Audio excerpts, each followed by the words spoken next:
What I've learned in my journey is that the things I used to look at as facts or reality, a lot of it turned out to be some pretty hardcore fiction. They don't allow you to freely explore it. I mean, what are they so afraid of? You know, everyone agrees they'll fight wars, they'll blow up the Amazon, they'll destroy antiquity and buildings, but we got to protect the ice and the penguins. See, I'm sorry to laugh. It is absurd. Meanwhile, you know, in Australia, there's a plane flying upside down. There's a boat sailing upside down right now in Australia. Do you believe that? You know, knowing what I know now, I wouldn't trade it for anything. All the gold and rubies and tea in China, I wouldn't trade what has been revealed to me for anything.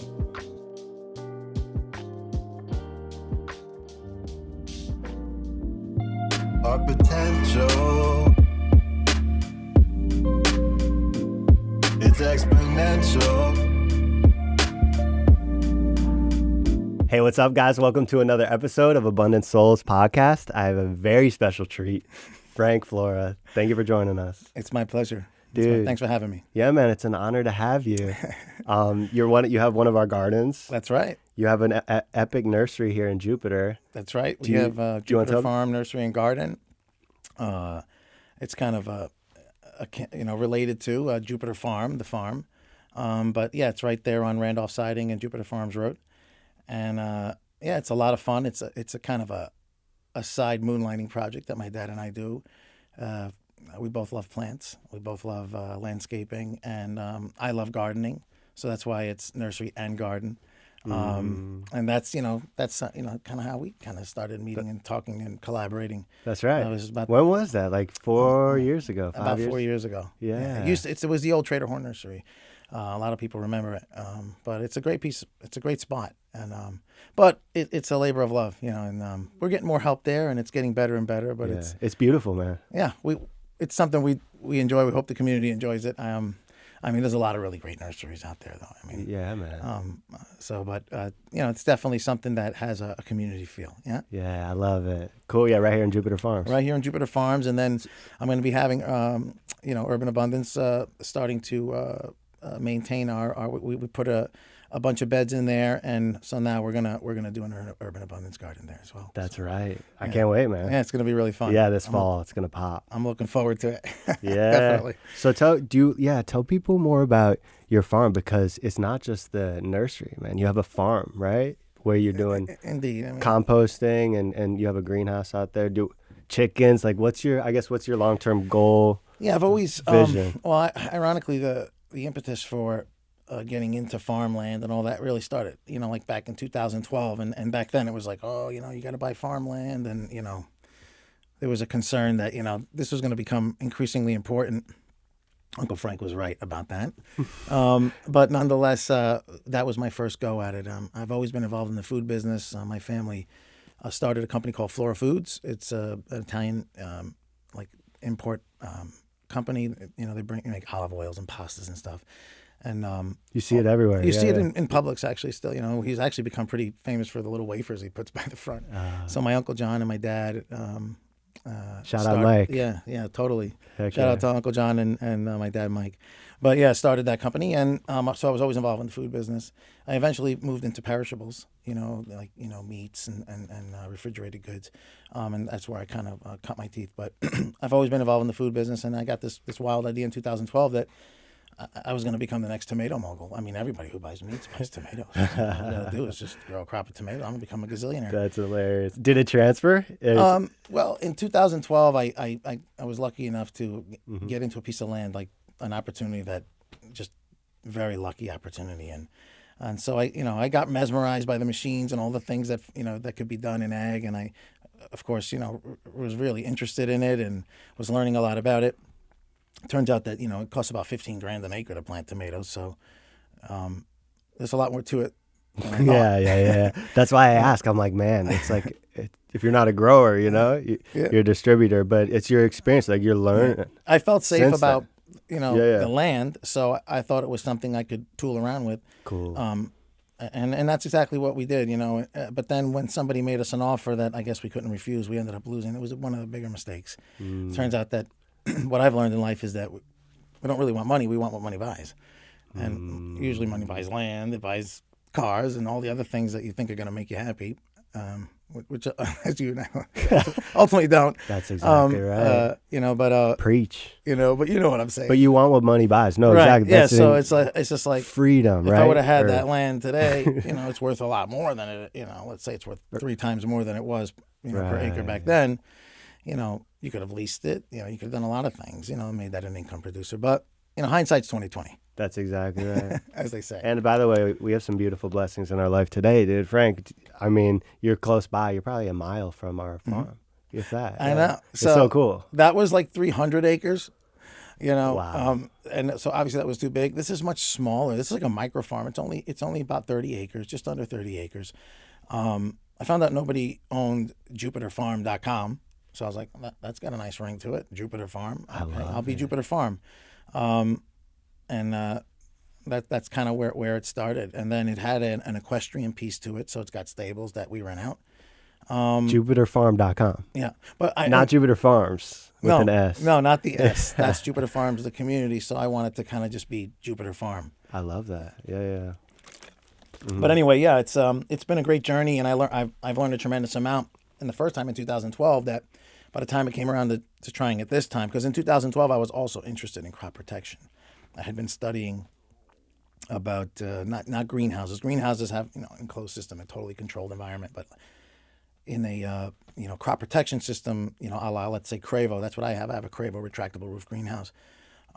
You're really in Florida. We're not trying to steal in heat. Sometimes we're trying to get rid of heat. That's right. So it's a lot of times it's crop protection from precipitation and bad weather conditions and bugs. So in Florida we have you're dealing with pests and weather, precipitation. Heavy precipitation can destroy a crop. And heavy winds can destroy a crop. By the way, that's what they do in Costa Rica too, because they get heavy rains too. They just put a rooftop on, and it looks like a greenhouse, right? Right. It's like, why are they doing that for the heat? It's not the heat. Right. It's just the rains, right? Yeah, a lot of times it's precipitation, and it's it's like a hoop house on steroids. Hoop houses are just those kind of rounded. You've seen them before. Yeah. And sometimes you'll see them. They get pretty sophisticated. They have fans on them and evaporators and all kinds of things. But what a retractable roof system does, it allows you to take full advantage of the outdoors when the outdoors are ideal. Mm-hmm. All right? You're not stuck. You open up the roof. You're outside. You pull up the sides. You're outside. You just have the insect barrier there. So it's a pretty neat invention. It has sensors, and you can switch it to auto, and say, okay, if the wind blows this hard, close this, or if it's cucumbers want to be, let's say, 80 something degrees, or whatever it is. If it gets too hot, open the greenhouse this away. If the wind's blowing that away, and if it starts raining outside because it's got a weather. Once it's switched to auto and you've set the parameters for the fruit you want to grow or the crop you want to grow, you can literally. You can't set it and forget it. You got to be there and you got to watch. Of course, nature persists. But that's how has that been a game changer for you? Because if I could do that on my nursery, that would be a game changer. It is a game changer. I mean, you mentioned Costa Rica, Central America, South America. There are hectares and hectares of these things. I got 1 acre. It's really an R&D project, isn't it? So that if it works, I can duplicate that. Cool. Right? I can. What have you been growing since? So I got you. The first mistake I made the first time, and trying to not repeat mistakes I made back in 12, where it was just really a lot of excitement and all show and not really a lot of go. Was I once I realized I wasn't going to be able to grow tomatoes, I found out chia was popular at the time, and I ended up with some chia and speculatively planted a whole bunch of chia. And at the time, it was really I thought I was going to sell it. Couldn't. I still got a bag of chia probably somewhere in my garage. I remember you telling me this. Chia. So I made a commitment that I wasn't going to really put anything in the ground or do anything unless I had already gotten a commitment or spoken to someone that, okay, this is what we're going to do. This is what we want you to. If you grow this, we'll buy it from you. Type of thing. A broker will tell you. Got it. You can deal with a broker. You can use existing relationships. You can go out and sell it yourself. You can go out and go see restaurants and local people. It's just something small, right? Micro. Because this is I remember it going up last year, right? It's new. Right. New. Right. Yeah. And so in the beginning, like going back to 2012 and even a little bit, as you look at the signs of the times and the things going on, at first it was, we got to get ready in case the what hits the fan, That's what it came from. And that was a part of it, you know. Yeah. By the way, I can relate. Thank you for sharing that. Yeah. I mean, We want security. We want food safety, right? I mean, along the entire journey, along the way, though, that's no longer the reason why I'm doing it at all. Let's freaking go. You know, By the way, it starts with a little fear. it changed. It changed It to changed love. It's a loving. 100%. Would you agree? It was fear based, but you know, and I think fear can be okay in certain situations if it's a counselor, not a jailer. You know, if it helps you to make a right choice, because that's one thing. But like, got it. you know, I think that when we're younger, we make a lot of fear based decisions.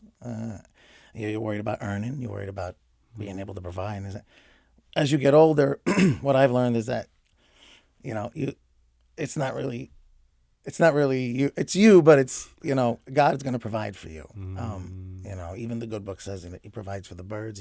Think about how much more precious you are, you know, than the animals. So I mean that, you know, so I don't do it for that anymore. So you think because someone's gonna? Wait. I'm so curious. By the way, I agree. God takes care of us. Bro. He's going to take care of us. How is He taking care of us? And also, how are we? What do you mean by word more precious than that? Well, I mean, the animals are important. You know, but humans are made in the image of God. If you're a believer, and I think believer is kind of a loaded word. I mean, that's a whole nother podcast probably. But yeah, I mean, to a person who knows there's a God. If you know that God's a benevolent God, I mean, at some point, you know, you stop trying to control everything so much. You know, you pick a direction you want to go, and you make sure, you know, through thinking about it, praying about it, discernment, whatever you want to call it. You know, you mull that over for a while, you chew on that and you pick that direction, and you just go, and it'll work out. If it doesn't work out, you'll be able to change. You can't go into it all worried, like I did. I don't recommend living that way. It might keep you alive, and you know you might maintain a little bit, but I don't think it's going to take you to that next level.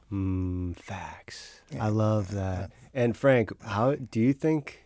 I want to keep talking about this exact thing, but I also want, like you brought up, there was a creator. Do you think this was create this? 100%. Creation. Well, that's it's the a thing. creation. It's a creation. You're a creature. And what do you think this realm is? I think this is a realm that was created by an almighty being. More than likely, you know, what I've learned in my journey is that the things I used to look at as facts or reality, a lot of it turned out to be some pretty hardcore fiction. Interesting. And the stuff that I used to view as what someone might call religious, even the sounds of certain phrases, you know, you hear, are you saved? Or do you know Jesus Christ? Or, you know, fill in the blank with usually has a southern sound to it. You know? Do you know Jesus Christ? You born again? Exactly. And so to a person who doesn't understand any context, it just sounds like, hey, man, that's working for that person. That's cool, you know.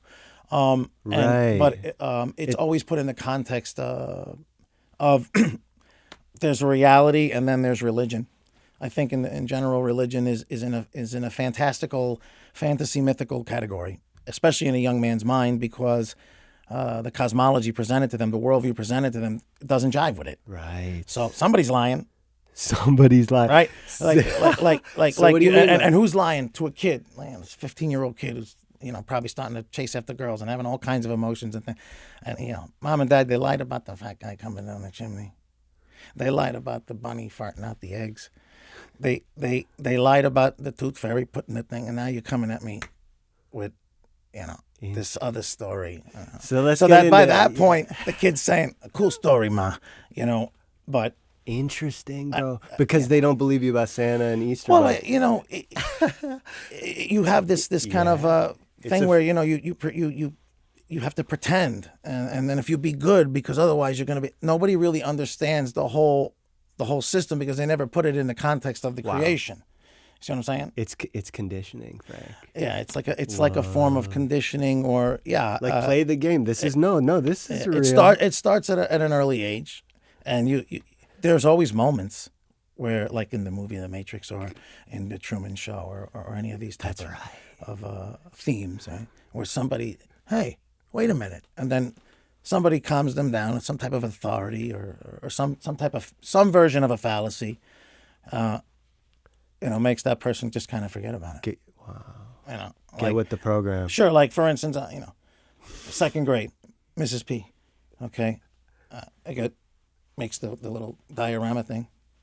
Okay, have I told you this story before? I did tell you this. The mobile. You made a mobile. I made them. So they spray paint the thing black, and then I made all these clay. I'll tell it for you. I made all these clay balls. Beautiful planets. I mean, Jupiter. My Jupiter, is gorgeous. These other kids' Jupiter is like the poor things. But the teacher narrated. She's like, Frank, this is amazing. Oh my Earth with all the colors and everything. The sun, glued to the side of the thing. So of course you get an A. All the kids get an A. But I go up to the teacher afterwards and I says, Mrs. P, I want to make something for my baby sister. I'm going to make a mobile to hang over a crib. I'm just going to take these planets. I'm going to put them on the hanger with the monofilament. She's like, that's a great idea. I'm going to put them in the oven and cook them. They're going to get, She's like, oh, your mother's going to love that. That's great, Frankie. I'm like, yeah, but I got a problem. I got the Earth and the Moon, and I pluck them out of the thing, diorama thing. What do they call those things? I forget what they call them. And I'm like, how do I only see one side of the moon? This one's spinning and this one's. Can you just kind of show me? And she's like, no, Frankie, I don't know. Just have a seat. I'm like, you get an A. I'm like, no, but I'm gonna. She's like, no. I just remember walking back to my seat, putting them in my desk. You forget about it. What were you asking her? How does the moon and the how do I only see one side of the moon while it spins? Just a basic question that anybody would ask. I've always thought about that one, dude. And I've also and many others. And she told you to go to your seat. And well, of course, she didn't know the answer, but I thought she would because she was a teacher. Dude, it's powerful what you're saying because that happens when you're 6. You're like, okay, you're right. Mm-hmm. She's the teacher. Yeah, my class doesn't, But, dude, what's I've always thought about, by the way, as we're getting into this topic, is why are the moon and the sun the exact same size? Diamond cut to the exact same size. To our eye. Well, no, Frank. Everyone's listening. No, Frank, it's actually 200 times further away, 400. 400 times further away, but 400 times smaller. Think about how insanely perfect that is. Like, it's like, yeah. What's another one, Frank? I just want to drop. There's so many things about because we're here. The subject matter came from the fact that is the place created? But when you look at what's presented to you, that everything exploded from nothing, and so that's why you're seeing the rise of ancient aliens, because the young people who've had cell phones in their pockets since they're 8 years old, they're not mesmerized as easily by the things maybe that you and I were, or the way our parents were with television. These kids are for sure. So it's like it's not going to have that same effect. So I think the young people are starting to catch on. Your story looks like. BS. The space story. Bravo Sierra. It's not working. So what's that, Bravo Sierra? BS. So this is where Ancient Aliens comes in. Okay. This is where they move. So in other words, okay, yeah, it does look intelligently designed. So we were seeded from aliens. So anybody could have made it, just not God. Oh, so they're using it. That comes with judgment, and then judging me and all this other stuff that they don't like. To kind of put a smokescreen on. They don't want to deal with it, Frank, what woke you up to this? Because I want to know. Well, because it clicks. I remember the time it was like, for me. It was pretty. There was certainly a point where, and at the time it's ironic because my wife. I told you we have 6 children.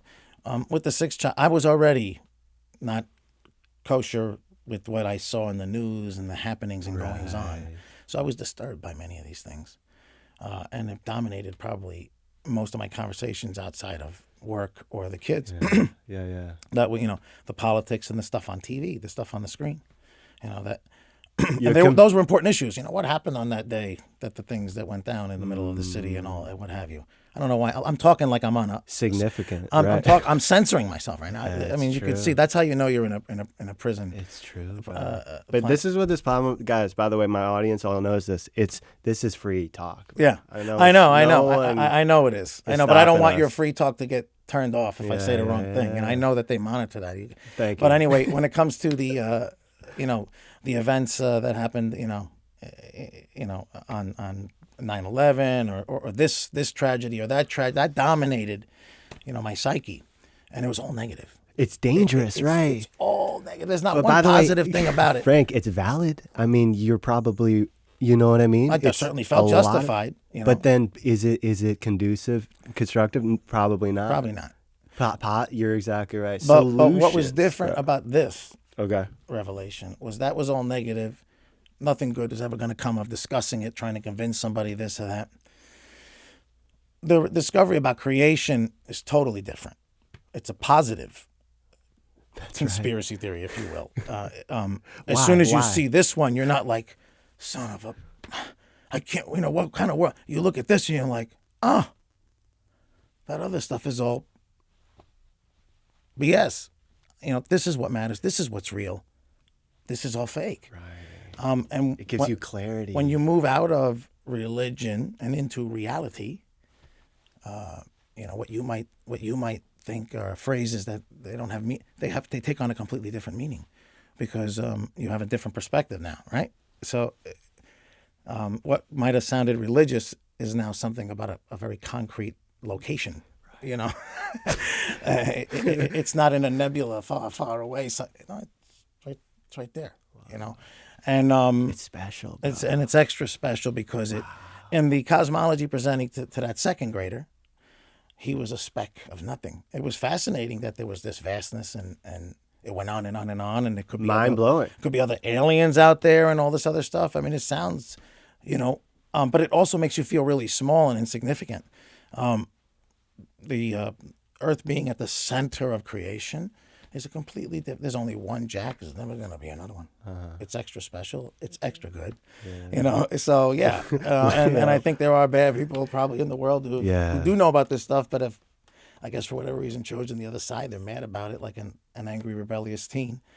And they said, no, I'm gonna pout about it. I'm gonna give myself over to this evil side. You think that's what's going on? I think the people who really control the horrible things that happen in the world do know what's going on, and they've given themselves over to it. That's what I think. Wow. Keep the people asleep from it, and they're content type thing. Yeah, I mean, if I don't think they've really completely considered the concept of eternity or what if. But that's the thing. That's why it's always in that mythical category, especially for a young person. It's not real. They call it mythology, right? Yeah, it's like mythology. Random God, big being. What's ironic is that they will consider the supernatural. Let's just talk about supernatural in general. So they might be inclined. And again, this is all because of outer space. One of the reasons why I hate outer space. They might be inclined to think, believe in ghosts. They'll anything, you talk about the Holy Ghost, I don't want to talk about it. But otherwise, they're scared. I do believe in spooks. I do. I mean, they're scared of regular ghosts, and they'll watch a ghost show. What was that from? They're what was open. that from? That's from the Wizard of Oz. Oh yeah. The scared lion. He wanted courage. But that's what I think it is. I think it's a. Okay. Yeah. So how are you? How did you wake up from it? Oh yeah, I was telling you the story. So by the way, I love that, dude. It's positive. It's positive, guys. Thank you. It's positive. It's not. It's everything else that these conspiracy theories, if you will, you want to call them that. They're all negative. We're doomed tomorrow. This is a the next bad day. person hiding something really good, and when you see it, it takes all that power away. It takes all that fear away. Wow. But you have to look. Belief is easy. There's a guy that had a radio show, Crow 777 or something like that, and he said belief is easy. You just got to. Knowing is different. You can believe something. I'm Frank Flora. My parents are from Italy. They came over in the '60s. I was born in New York. They moved to Florida. They started this Italian food company. And you can believe that, or you can go check the ship's manifest and see if Mike Flora did come over on the SS Independence, and Dominica came on this. You could look that up. You could go find my yearbook or somebody's Facebook page. Okay, he really does live in jail. Okay, now I believe. But now you know. Before you just believe me because you might think I'm a nice fella or you're a trusting person. But to check into things takes longer. People are lazy. So that's why we all just literally just discount this, what we're talking about. So much of society, and say, hey, I'm not even gonna. They don't even. Somebody else smarter than me already thought of that. Yeah. The truth. No, somebody more devious and terrible thought of that, and you are smart enough to consider the world around you with your own faculties and come to your own deductions. So I don't believe that this appeal to authority fallacy. That's one of the most popular fallacies of all. Appeal to authority, like they're the doctor, Right? They're the I scientist. have a question about something, and are you a doctor? Well, no. Oh, so then how do you know what a woman is? Oh, okay. And that, you know what I'm saying? Like, it's like, no, you don't get to do that. So Frank, dude. I was telling you the story. Yeah. We gotta know. Okay, so the baby's coming out. This is baby number 6, and on like baby number 3, the water breaks, and then the baby's head kind of blocks the water from coming out, and then they lock you in the hospital for 3 days and make a lot more money because you can get an infection. They have to monitor you now. So I know I was going to be stuck there for 3 days in that uncomfortable chair. So I went on a YouTube, rabbit hole, and I found this thing that said that we could see too far. And I have a strong math background. Geometry was one of my favorites. And I did well in trig and calculus. There were hard subjects. I'm not saying I was like a whiz, but you were the guy. I could do it. You could do it. The seniors were cheating off of me. Okay. Yeah. So I understood it enough to get B's and A's in those subjects. And when I found out we could see too far, it was a mic drop. And we talked about not dropping mics, how expensive they are. But and my wife is now, she sets up the room. She does hypnobirthing. All the lights are dimmed. All the beeping is turned down, and she's got it dialed in. Cool. And I'm sitting over there on the chair, and I'm like, Ashley. And she's like, wakes up, and I was like, what is it? Oh, yeah. You're not going to believe it. She's like, oh, my gosh, what is it now? What are you watching? Stop watching that, And then I proceeded to tell her about creation and what I had discovered. And she was like, I don't want to say what she said.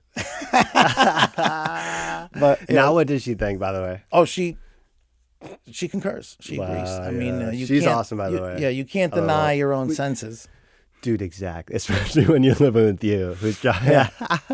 Seeing too far is a real problem. A lot of people will cry refraction, but refractions happen at certain rates at certain densities. Dude, I was in Tahoe last year. Mm-hmm. I remember being up on this seeing out on the rooftop and looking. I was like, this sunset lasted for an hour, dude. Yeah. Just right there, just perfect. Clear skies. I could see 100 miles. Yeah. So I know what you're talking about, but on the globe. On the globe. We're not supposed to see past 2 miles, bro. But yeah, about 3.28 miles, a 6-foot tall man standing at the shoreline of the ocean on a calm day. People say, there's hills and valleys, but it's called sea level for a reason. When you take an altitude, the altitude is above sea level. Sea level. They want you to believe. It's not sea ball or sea curve. So I guess that night I became a so-called flat earther. Yeah. By the way, because I have to just on that sea level thing, same thing. Horizon. Yeah, horizontal. Yeah, it's called that. I guess is that the x-axis? So people are going to go look into this. The x-axis goes this way, bro. It doesn't. It's not a parabola or a ball. Right. So Frank. So okay. Yeah. I also want to know, all right. So what is it? Because people are going to look into it. They're like, then great. What is it? And also, why does it matter? Exactly. Because people are going to say, why does it matter? Who cares? I got to go to work tomorrow. And if you and me want to go to Paris, we can get on a plane and go, whether we're on a ball or whatever you want, a square or a cube. That's true. We could still go, right? We could still buy tickets and get there. So who cares? It matters because I believe that worldview and that cosmology of the spinning space, gas balls in a vacuum, which in and of itself is stupid. Gas, the way gas behaves, the way water behaves, is just not what they show us in the cosmology presented. Gas expands on all vectors to fill, always goes from high pressure to low pressure. There's entropy, the first and second laws of thermodynamics. So no, it's what we observe and what we see is not what they're saying. They're saying it looks like that. That's not the sun moving away from you, like a plane that would move away from you and it would set. It stays at 40,000 feet, but it'll drop into the horizon as it moves away from you and set like a sun. It's not that. It's you spinning over backwards at 1,036 miles an hour. That's what's happening.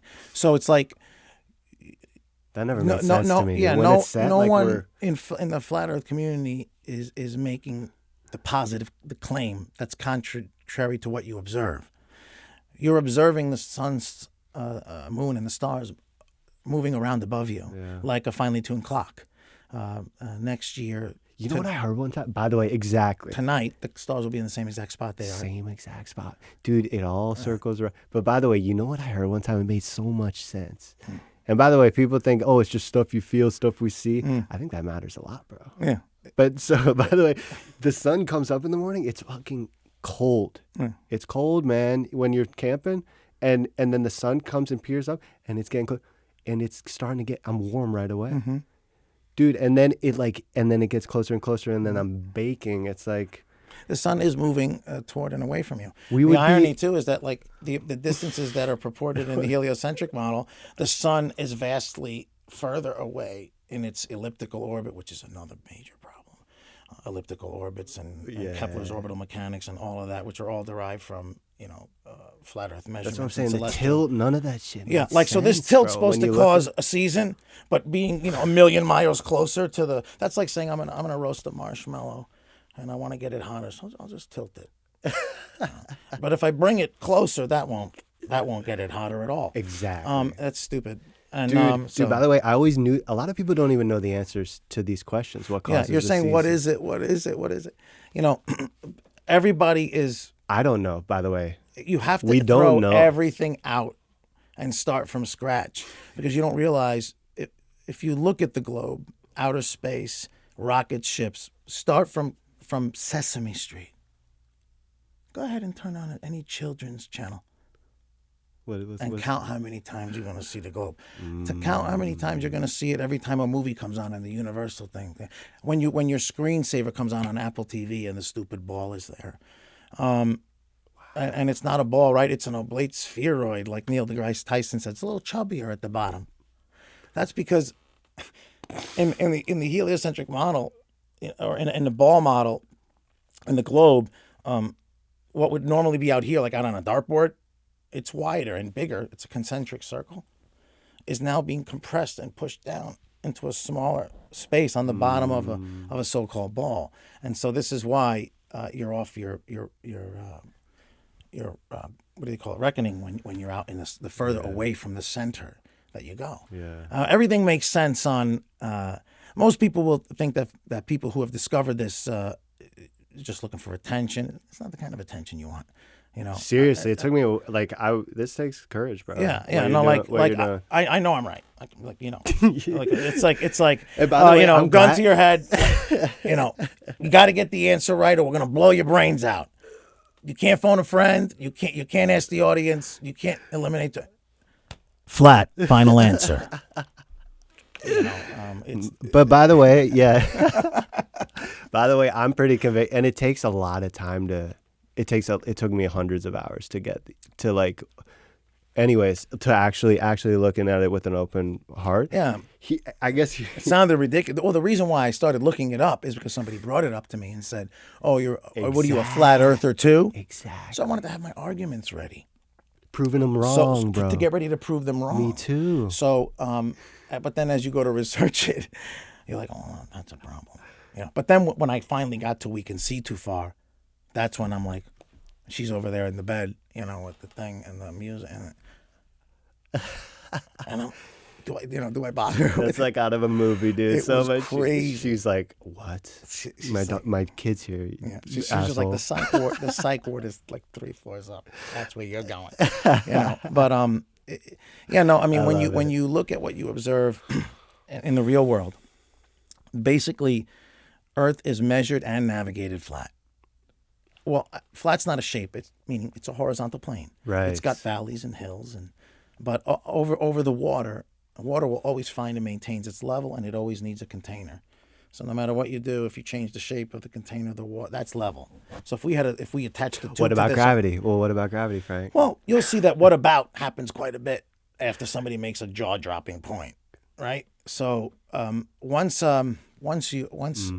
I did the same thing. Until I got to we could see too far. Yeah. So at some point, somebody will, if they understand the concept, they'll acquiesce. Like I told my buddy Mark about that, who really wasn't into math or geometry, and he was like, definitely makes sense, but I don't know. Then I showed him the flights, and that really tweaked him. That's what did it, dude. The flights for me. For you? Okay. That was over, bro. It's over. For some people, that's the ticket. Dude. For me, mathematical geometry, irrefutable. This thing. So if somebody drives over a hill, we're going to Colorado. You're driving faster than me. You go over the hill. You're on the other side of the hill. No matter how good my binoculars are, I can't see you. There's a wall of asphalt between us. Take the hill. Keep coming around. Now you got a ball. So everything is coming down and away from you on a ball. So at some point, the ball itself gets in the way. Picture two, ants on a Pilates ball, right? A big exercise ball, which those ants would be bigger than Mount Everest in scale. Most people out there think this, bro. But at some point, when that ant gets away from this ant, he can't see the ant anymore because the ball's in the way. There's a hump of ball. Exactly. That hump is not there. That curve is not there. Another time it happened was when I was learning how to fly airplanes. And I was a Stewart Jet Center, and I take lessons. My brother was flying. He's like, you got to do this, You could fly planes now?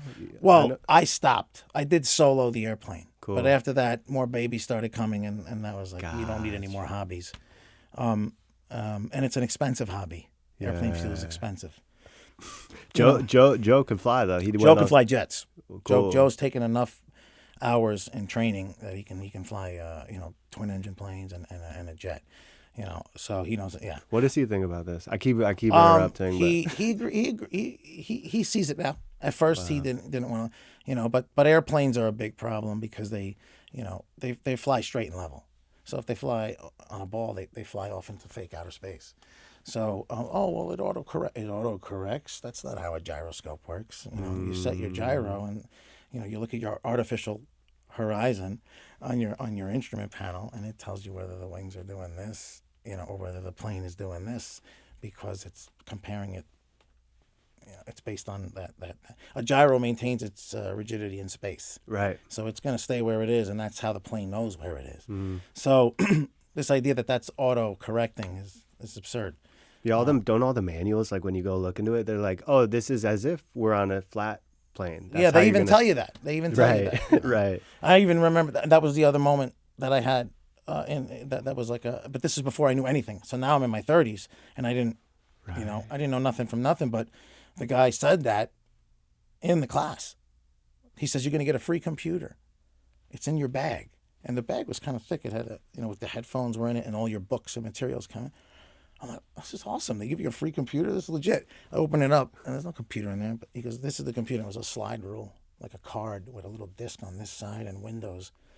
He says, you have instruments, you have computers in your airplane, but what if they break? You need to know how to fly and you can read regular maps, and you need to know how to, I Just don't like remember. Boating or anything. And he goes, so when you're doing these calculations, you're going to be assuming a flat, non-moving plane.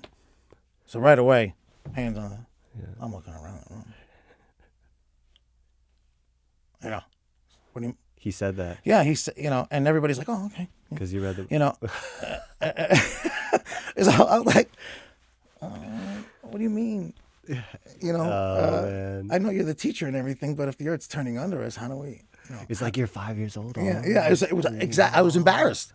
I go, and he's like, yeah, that's interesting. Yeah. Wow. And then I'm like, right? And then he goes, well, maybe the whole atmosphere is moving with it. So it's keeping it. I said, I thought of that too. Then we got, hundreds of miles an hour of headwind and tailwind. He goes, that's very interesting too. I go, right? And so he's like, I'm like, so what do we? He goes, Mr. Flora, do you want to learn how to fly airplanes? I go, yeah. He goes, have a seat, because now I'm kind of standing up a little bit. He's like, yeah, have a seat. Assume a flat and motionless plane. We're doing your calculations. I go, oh, okay. That was the end of it. Yeah. Went back to my seat, put the moon and the Earth back in the desk, and that was it. Wow, dude, interesting. Years later, I knew, dude. All these years later, I come back to that moment. I said, wow, I'm not, there was something wrong there. I did notice something was a disturbance in the force. Okay. I knew this would happen, dude. We're gonna go right all the way in, and Yeah, I'm glad well, we did. I wanted to talk about because glad we did, farming bro. is a big part of Dude. A part of the creation. It's a so seed. It's so part I of mean, it. if you look at a seed, I mean, you're taking an acorn or a tiny little seed, and you put it in the thing, and then it's madness, And then they want to tell you this happened by accident. That the seed, made a flower, and out of it came a penguin. It adapted. It adapted, and we all started as single-celled organisms. My nephew just got back. He's at FAU. He's taking an evolution class. You got to see what's in this book they use. He goes, well, it's kind of convincing. It makes. I go, when is a frog going to have anything other than a frog? It's always going to reproduce. But that's what they teach us in museums and textbooks. And they draw lines on a piece of paper. And they say, yeah, you're related to this now because I drew a line from here to there. Madness. But wait. It took millions and bazillions of years. Oh, well, of course. You always need... That's why space is forever tied to evolution. They're inseparable. Because space needs it, and evolution needs space. Yeah, that's why even my dear friend, I've learned a lot of some of the stuff on the scriptural side from like Kent Hovind. I don't know if you've ever heard of that guy, but he's wrong about space. He might even be wrong about dinosaurs. God love him. You try to fit a biblical cosmology in a scientific outer space. They don't work at all. The good book talks about. The Bible says that the earth is motionless and still, and I'm feeling pretty motionless right now. Yeah. If I'm spinning even a little bit, I feel it. Right. And by the way, that's why science is so perfect for these people because they say, well, that book doesn't mean anything to me. Right. Exactly. But who knows? But they don't realize they're actually worshiping this other thing. They're believing this stuff when their senses tell them the exact opposite. If I'm hurling through the galaxy at millions of miles an hour, my view out the window is changing all the time. It's not going to be exactly the same. Dude, the stars are the exact same, bro. The planetarium. I look at them every night. You go to a planetarium. I love it. That's what it is. They're moving above you. They're mimicking exactly what's happening. That's right. And all of the measurements that are derived, for instance, so Earth is measured and navigated flat. So prove it's round. The person making the positive claim is the person who's asserting something that's going against your observation. That's called gaslighting. Yeah, that's right. Right? I'm observing that the lights are dimming, but, oh, no, they're not. Wow. That's from the movie, and that's where the term comes from, right? So that's really what's happening. It's just people just don't, because they once you shift from, like I said, religion to reality, the game changes. You'll know there's a creator, and then you're going to set out to find him, right? So then you might find Jesus. Somebody say, well, there's many ways, and Buddha. Every other religion says, so-called religion says that he is a way. He's the only one that says I'm the way. So when you shift a religious conversation away from religion and fanciful thinking, and you move it to reality, there are these creatures, these seraphim, these cherubim. Oh, I'm curious. Oh, they really are? The giants, you're saying? Those are, that's different. Those are the Nephilim. Those are the Nephilim. offspring of fallen angels and humans. So now what the looked other like ones? Clash of the Titans fancy myth, Right. now it's real. Now I want to see it. There's two angels guarding the North Pole in the Garden of Eden at the center of and it's these two giants. So I want to see it. Me too. So for me, listen. Why don't they want us to see it, by the way? Because then you'll know the Bible's true. So why ultimately when you in this truth movement, when you come to, at some point you will ask why the lie, and it is to hide the Almighty. It is to make you lost in space. That was the name of the show, and it's lost in space. You're spinning. If you're spinning, you have your wits about you. If I send you spinning, that's not good. Yeah. So people say, oh, well, you're moving at a steady speed. All right, move at a steady speed. Get on the highway and go go 45 miles an hour on the on-ramp. You don't feel anything. Well, put the convertible top down and turn. You don't feel something now. Okay? So these are circuits. Yeah. These orbital mechanics are elliptical orbit, which means they have to speed up and slow down. And the speeds purported to be true in this model, and it's ridiculous, unfathomable speed. 66,600 miles an hour. 666. Oh, don't mind That's that. what they say. Close your eyes. Close your eyes. But yeah, you're saying we rotate around the sun at 66,000 miles an hour. Yeah, 66,600 miles an hour. The Earth spins at 1,036 miles an hour. The whole thing is going around the Milky Way galaxy at over 400-something thousand miles an hour. You ever been on the teacups at Disney World? Yeah. You're making me nauseous just talking about it. It's the human body couldn't. So something's. I'm looking at our team, bro. They're fucking checked out. Something's wrong. Something's wrong with this picture. Bro, we're out here. That's it. Yeah, man. No, dude. We're not. That's not it. But dude, this is great. Okay. Yeah. Tell me more. You had a point. I wanted to shift gears. No, I was just saying. There's something wrong. I don't think you have to have all the answers to know that something's wrong. I love it. I'm just saying, like, you don't have to believe. You cannot believe a lie, and not know what happened yet, right? There you go. That makes sense. Yeah. So you come in, and you see a situation. You call the cops. Hey, you don't know what happened yet, but this happened. This is real. So I think that's kind of what's going on. To make maybe a crude analogy. Yeah. No, that's fine. It's just interesting, man. Like this ocean right out here that we live on. Mm-hmm. It's like, where does that go? Like, the ocean's another mystery because huge, bro. They want to go and explore outer space, but they haven't really fully explored the oceans. And there's so much. There's buried cities under there. There's people that believe that there's more land beyond Antarctica. So in the flat Earth model, there's no spinning disk in space with other balls. In the flat Earth model, above you, you're breathing compressed air right now. Not a lot of people know this, but so we talked about how water behaves. It takes the shape of its container. It'll always seek its level. Gas behaves a certain way too. Right, So we're you not turn a disk in space, right? It's like this is okay. We actually don't. It's like a foundational. Yeah, a terrarium would be a better, or the Truman Show would be a better microcosm of it. You're in something. It's wild. And you're breathing compressed air, and the reason why you know that is because you got a pressure gradient. So in the heliocentric model and in the globular model, you go up, up, up, up, and then now you're in outer space, bro, and it's so cool.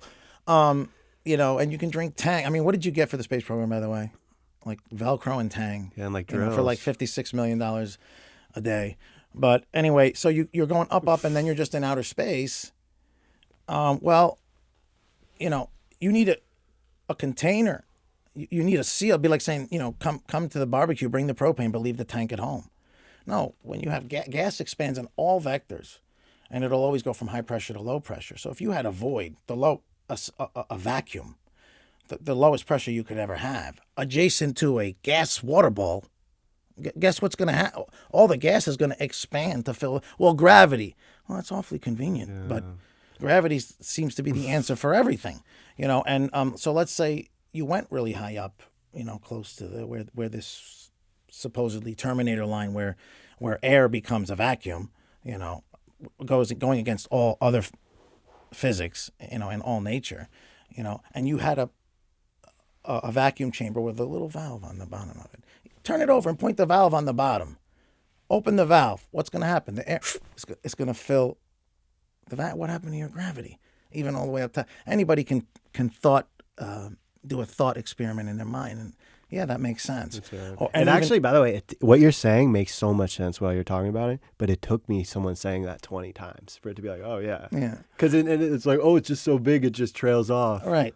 Again, going back to those big numbers. Big distances, I start saying, quadrillion or something to the something power.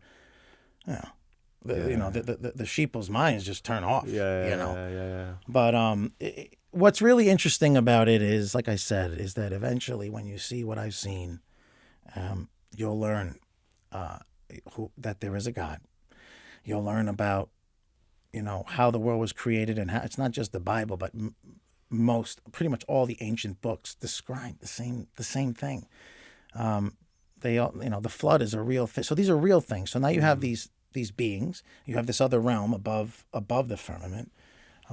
You have a war that's been going on from before even humans were. Between who? Between the fallen angels, the rebellious angels, and the Almighty One. And his angels. Yeah, you had a rebellion, and they talk about it more in the Book of Enoch in detail. That's right. And You've read that? Yeah, I've had it read to me on like got it. You just had it, Audible or whatever. Yeah, like an Audible or one. But dude, it's like Lord of the Rings, bro. It's like even better. it's That's the best part cool, about it. bro. Like I'm never bored, and like I see people that I try to tell them about these things, and they're so dismissive. It's like, dude, not only do I, know more than you, I'm having way more fun than you because I'm learning things that are real, and you still live in the most loserish fantasy land you could ever imagine. It's just loaded with fear, and it's people say, oh, it doesn't matter. I'm usually pretty good with explaining things. When you have 6 kids, you have to go over things a lot. Yeah. I'm at a loss for words, bro. I can't describe to you unless you see it for yourself. I can't describe to you, why it changes everything, but it does. It changes everything. Yeah. When you find out that God is real, fear of the Lord kicks in. Oh, you're like, oh shit, this is real. That's exactly right. We're playing for keeps. Eternity's on the line. It just changes the game, brother. I mean, so now everything matters a lot more. That really matters, and the things that don't matter, nobody could scare you anymore because you're too scared of who knows everything. That's So instead of right. it being this kind of, oh, I feel something, I did feel something in my heart. When you start studying it and you start really, looking into it, and you find out, what's real and what's not real, like I said, it just it has a profound effect on your worldview, and it's not religious at all. In fact, I'm kind of anti-religion. Interesting. Like because of the I'm pro-reality. Got it. All right. Above you is not a sky vacuum. Above you is the firmament. It's holding in the gas you're breathing. Above that is water. It's probably why the sky is blue. And the creation story, the waters are separated from the waters with this firmament. In Genesis. Yeah. So there's water up there. Mm-hmm. And that's the only thing you can honestly admit, even according to the Bible, existed with God. It doesn't say he created the waters. It says he spoke on the waters and created, just with his voice over the waters, created the world. Which is interesting, too, because I know that you've heard of that star in the jar thing. What's where that? You only need sound and water to produce light. And God made light before he made the moon and the sun and the stars. Star of the jar. Star in a jar. In a jar. Yeah. Okay. If you had like a Jamie, they'd be pulling that stuff up. That's right. Oh, look at this here. That's what you gotta get. You're right. We need you're right. We gotta get our own guy though. You can't bite off of Joe's thing. You gotta get it. No, exactly. Chester or Chester. Lawrence. I want Lawrence. Pull that. There's a Lawrence out there, guys, who Lawrence is a name you can demand something. you, Lawrence. This is getting out of control. Dude, this has been great. I guarantee the audience is going to like this one. You think so? I mean, dude, if not, they're going to probably pissed off by now. Yeah. But, Well, no, look, a lot of people have a lot of questions. You can't be lazy. You got to look into it yourself. Don't believe anything I say. That's Okay. belief, right? that's what you said. Yeah. Go find out for yourself. Do your own research. Do your own experiment. Go with a pair of binoculars to the ocean. You're going to see what you thought was a boat going over the horizon, disappearing from bottom to top. Take your binoculars out. There it is. Mm-hmm. What happened? I thought it went over the curve. There's a thing called the black swan, right? It's the idea that nobody ever seen a black until you see a black swan. Nobody's ever seen something beyond the curve until you see something beyond the curve, and that is the 3 oil rigs. I think it's off the coast of California or Texas. I can't remember, where they're like. We should put this. Veronica put this. I know what you're talking Right. about. That's like, I don't know, like 5 miles, 10 miles out. You shouldn't be able to see them. They should be disappearing beyond the curve. And what you'll find out is that things disappear from the bottom up on a flat plane as well. If I walk away from you at the Mandalay Bay in a long hallway in Las Vegas, my feet disappear first, then my ankles, then my calves, than my knees until I'm completely gone and beyond the vanishing point, where the walls converge and the ceiling and the floor converge. It's just how your eyes work. People think, oh, we're going over some edge. I'm going over the curve. Bro, but by the way, people don't understand there's shit in this atmosphere, dude. There's fog. Sometimes you can't see 2 feet in front of you. Mm-hmm. It's like people don't understand like this. It's like, oh, well, then how come when I looking down, you're looking through several gradients of densities with the thinnest at the top and it's the thickest at sea level. Looking across the sea, that's like saying I can see all the way to the other end of 2 Olympic swimming pools. The water could be crystal clear. Eventually, the water itself gets in the way. That's why you can't see forever. That's right. Yeah, but you can see further distances from top down. So in an airplane, it's a little clearer to look down than it would be if you were on the ground looking the same distance across. Right. And that's there's so much with regard to the we moral could do of the a story. we could do a 6-hour podcast. You could go for 30 hours. You brought about Antarctica. I'm like, oh my god. Antarctica's its own questions. subject. Yeah. It's again, if I could pick one of the two, it would certainly be the North Pole. I would want to, because all the old maps depict the 4 continents, the 4 rivers, the Great Whirlpool, and the Great Magnetic Rock at the center, the Rubus Negris, the Black which Mountain. is what your compass is pointing to. Ironically, it's called Black Rock. I know we got like some kind of crazy investment. That's right, Black Rock. Black Rock. They own the freaking world. Do they? A big percentage of it. Okay, well, they didn't name it that. So why the North Pole? But we should show that too. The 4 continents that have supposedly, one has pygmies on it, one has giants on it, one is loaded with gold, and one's I don't know. All of that is conjecture. I don't know, but I do know that they're hiding what's in the North Pole, and you're not allowed to go there if you go. And you're also, there's certain parallels you're not allowed to go past, and same thing with the so-called South Pole. You're not allowed to go below the 65th parallel, or is it the 45th parallel? I don't remember. Yeah, in the South Pole. Yeah. But why? Yeah, and by the way, no one's ever circumnavigated south. Or north. Because you can't. So you can. There's 3 buckets, as Dave Weiss says. Only works on a globe, only works on a flat Earth, works on both a flat Earth and a globe. There's nothing in the only globe bucket. Nothing goes. 0.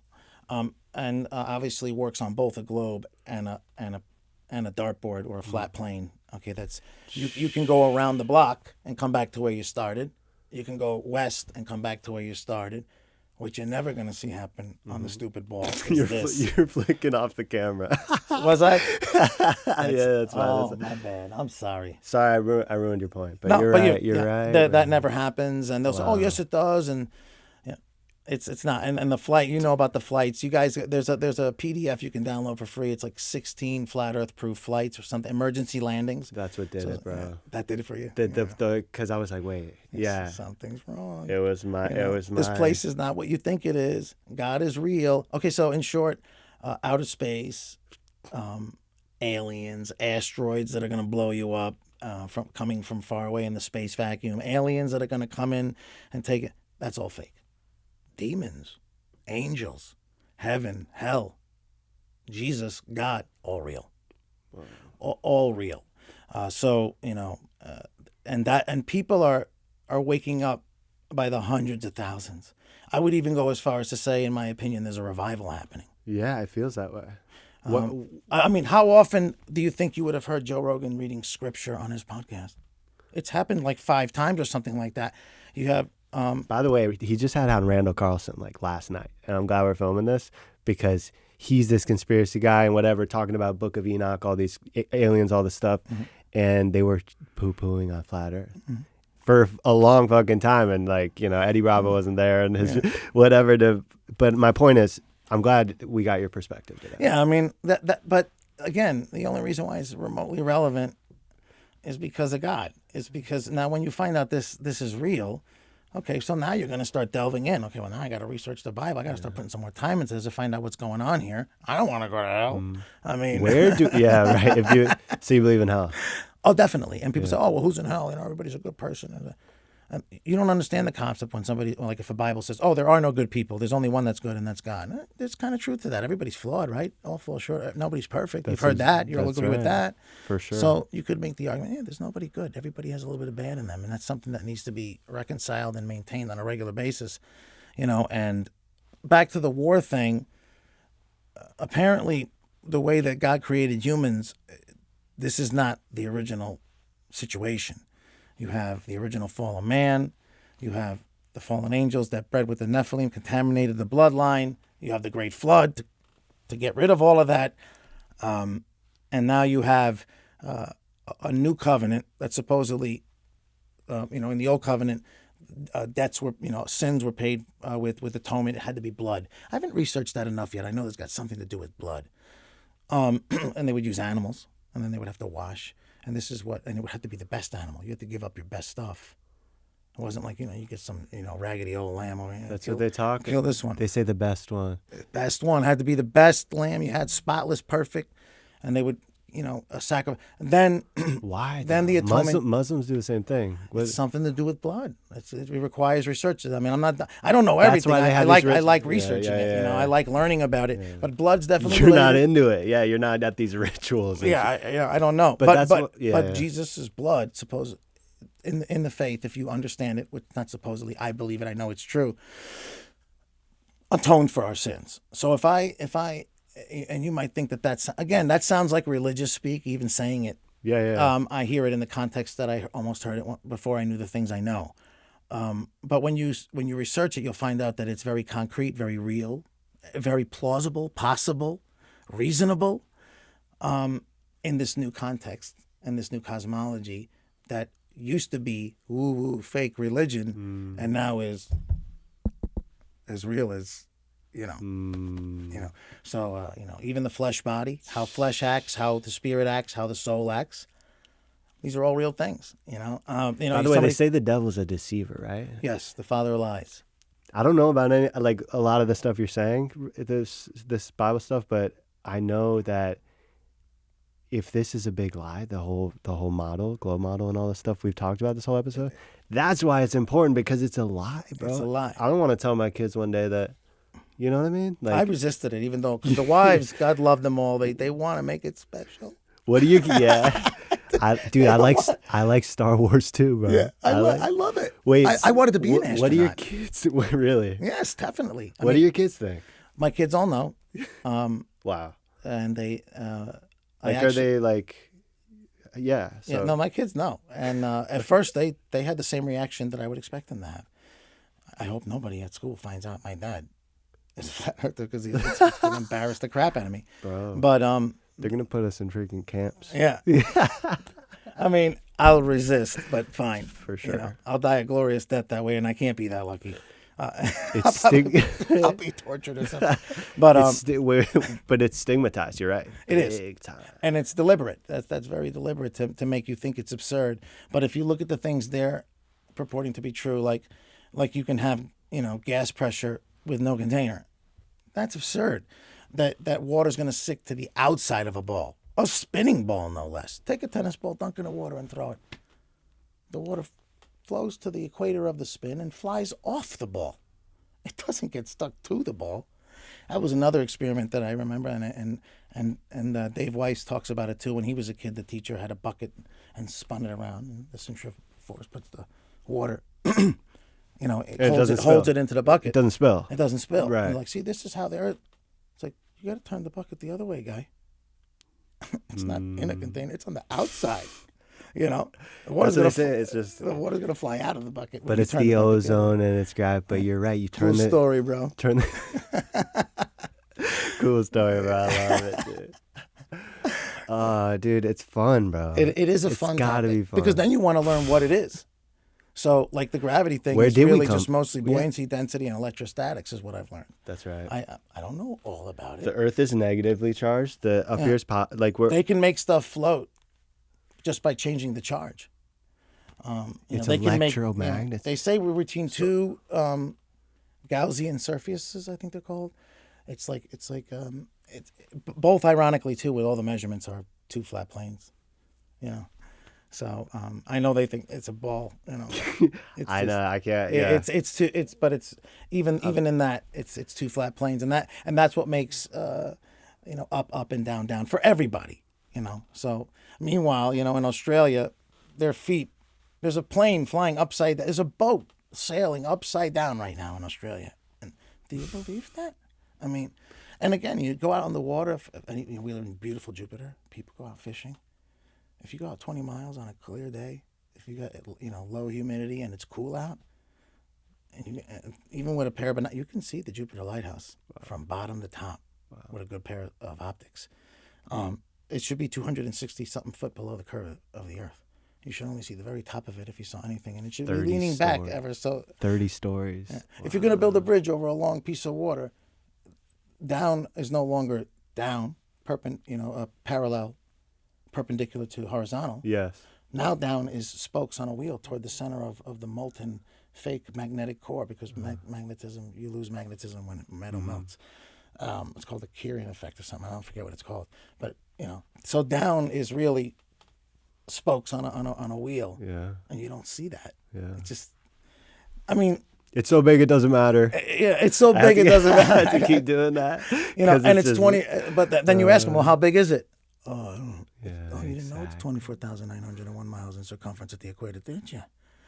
Meanwhile, you find out, you read these old mariners' logs, like Captain Cook or what's his name, even Admiral Byrd, and they're out in the southern seas, the wider part.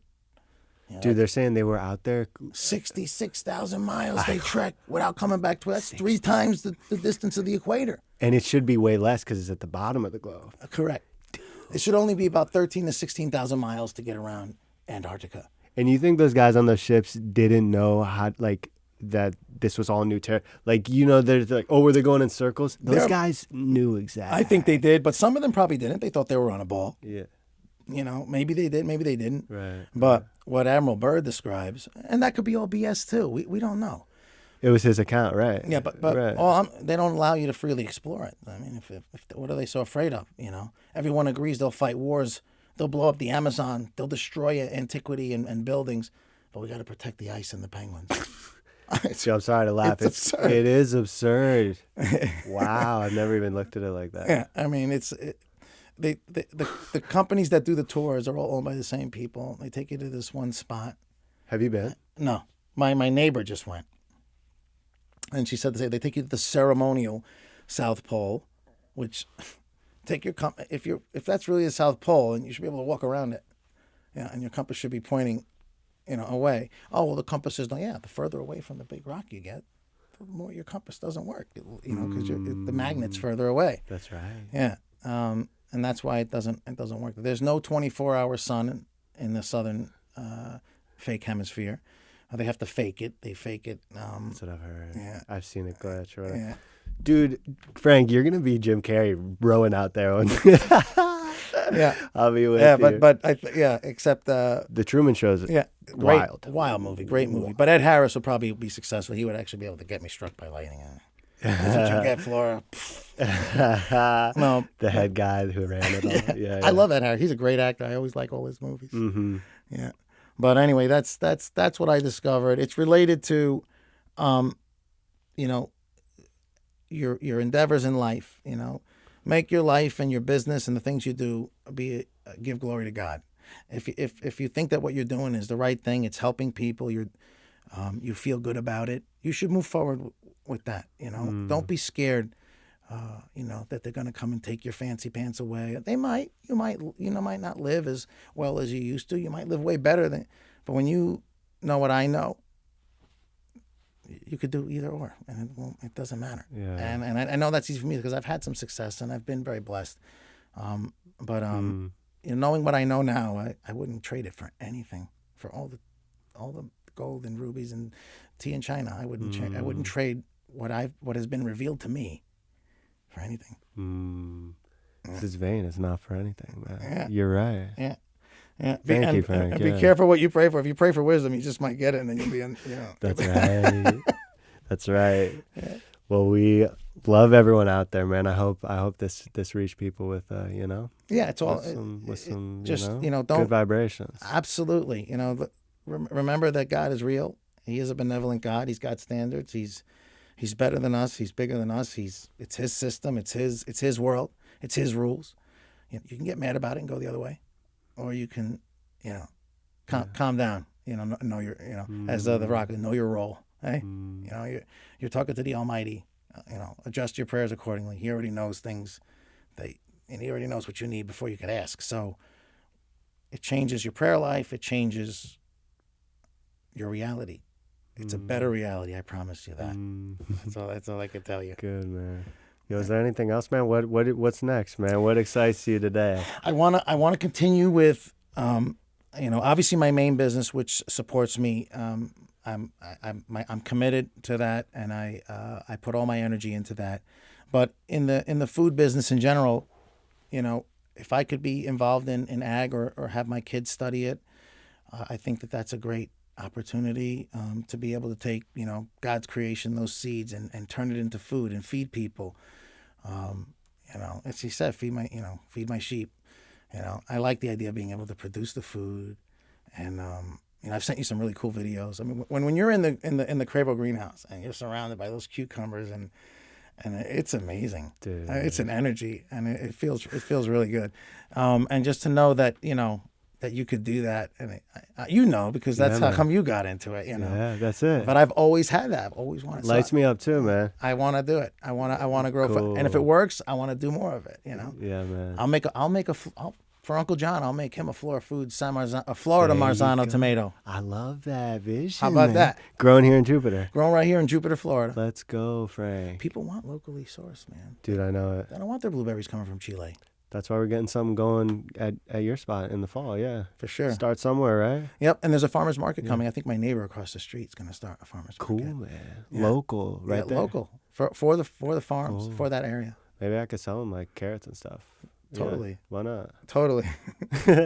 Yeah. Cool. Yeah, let's do more of it, man. Yeah, I super appreciate you coming on, man. It's I don't my know what else pleasure. there is I'm to glad say. I got to. I was nervous about it because I know it's such a crazy, and I knew we would eventually get to it, even though we started talking about the farm and our passions. But Yeah, man. how can you not talk about it? How can you not involve or talk about God or His creation? It's so glaringly obvious. It's glorious. All right, dude, we'll have to have you back, man. Definitely. Yeah, We'll once the farm's thriving some more, learn Definitely. Yeah. Definitely. And make sure you guys check out, Urban Abundance. That's where it's at. Grow your own food, and get your hands in the dirt. That's definitely one way to give glory to God. Yeah, man. Mm-hmm. Thank you, Frank. My pleasure. Peace, guys. We'll see you next time. Peace. We're in the garden. It's existential.